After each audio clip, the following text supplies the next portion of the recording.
All right, let's jump right in with a huge question. Maybe the biggest question. What does it actually mean to be alive? You might think you know the answer, but well, it's a lot weirder and more amazing than you'd expect. So let's get into it. So let me ask you, how do you know something is alive? I mean, really know. You see a dog running around, a bird flying. Okay, easy. Those are alive. But what about when it's not so obvious?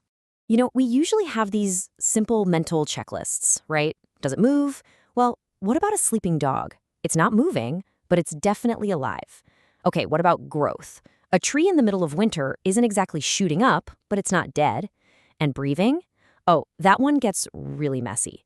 Think about a virus. It does nothing. No movement, no breathing, nothing, until it gets inside a living cell. So yeah, those easy answers, they just don't cut it. We need a much better, deeper definition. Okay, so to really get to the bottom of this, we have to look at it from a completely different angle. Forget about doing things for a second. Being alive is actually a fight. It's a constant, never-ending battle against the entire universe's tendency to fall apart.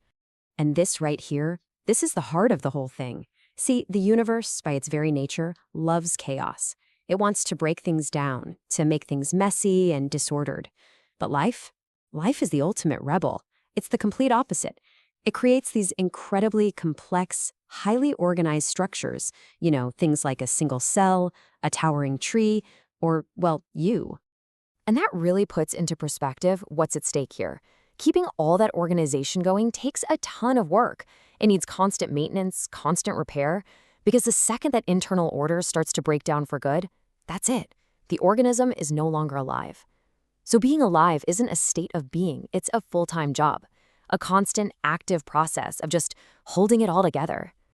So if life is a full-time maintenance job, who's on the crew? Well, every living thing has this amazing set of fundamental processes.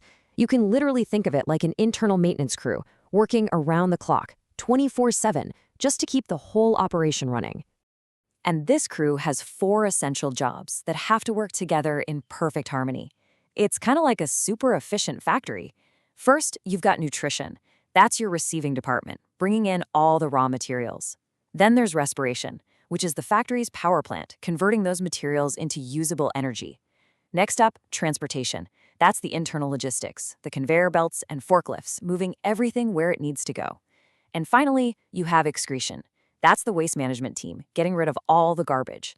If any one of these departments fails, the whole factory shuts down. Okay, let's zoom in on that first CHAP, nutrition, because this is super interesting. Not everyone gets their food, their fuel, in the same way. In the grand scheme of things, life is pretty much split into 2 teams. You've got the makers and you've got the takers. So in one corner, you've got the autotrophs. These are the makers. They're the ultimate DIYers. Think of plants, right? They just take simple stuff like sunlight, water, and CO2, and poof, they make their own food. But then in the other corner, you've got the heterotrophs, the takers. That's us, by the way. Animals, fungi, you. We can't just whip up a meal from sunlight. We have to go out and get it by consuming other complex things, like those plants or other animals. And since we're all on Team Taker, let's follow that process, shall we? We're about to go on this wild journey that is happening inside your own body right now. We're going to follow a piece of food as it becomes the very fuel that keeps you alive. Okay, so every good journey needs a map.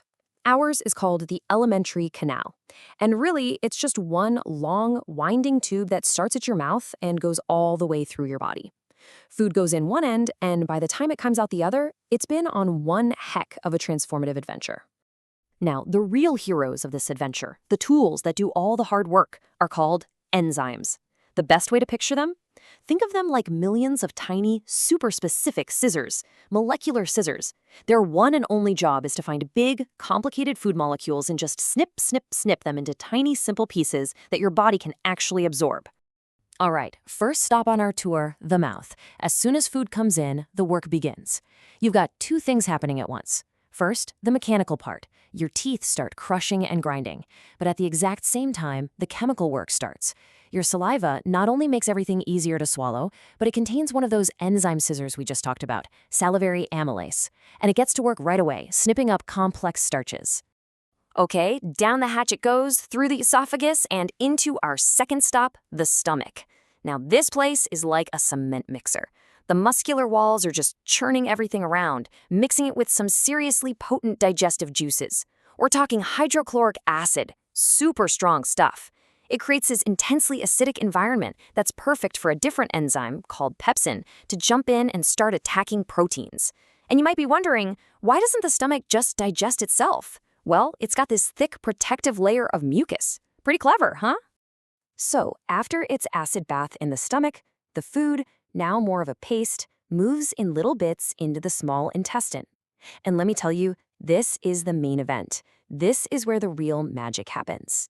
And don't let the name fool you. The small intestine is actually the longest part of the whole journey. It's just coiled up incredibly tightly to fit inside you. The small intestine is basically mission control. It's where everything comes together. It gets help from the neighbors too. The liver sends over something called bile, which is great at breaking up big blobs of fat into tiny droplets. And the pancreas sends in a whole cocktail of superpowered enzyme scissors to finish off the proteins and fats. This is it. This is the spot where the digestion of everything, carbs, proteins, fats, is finally completed. So now everything is broken down into these tiny, usable molecules. Great. But how do we get them out of the intestine and into the body? Well, the inside wall of the small intestine is a masterpiece of engineering. It's covered in millions of these little finger-like things called villi. Why? To create a massive surface area. Think of it like trying to dry a towel. If you fold it up, it takes forever. If you spread it out, it's fast. The villi spread everything out for maximum absorption. And once those nutrients are absorbed, our factory's transportation system, the bloodstream, picks them up and delivers them to every single cell in your body. Mission accomplished. Okay, let's pull back from the microscopic level for a second. That was a pretty wild ride, right? Following a piece of food all the way through. But let's connect this back to our big original question. What does all this have to do with being alive? Well, it all comes back to this one idea. That whole factory we described, it's happening all the time. Nutrition brings in the supplies, respiration powers the machines, transportation makes the deliveries, excretion takes out the trash.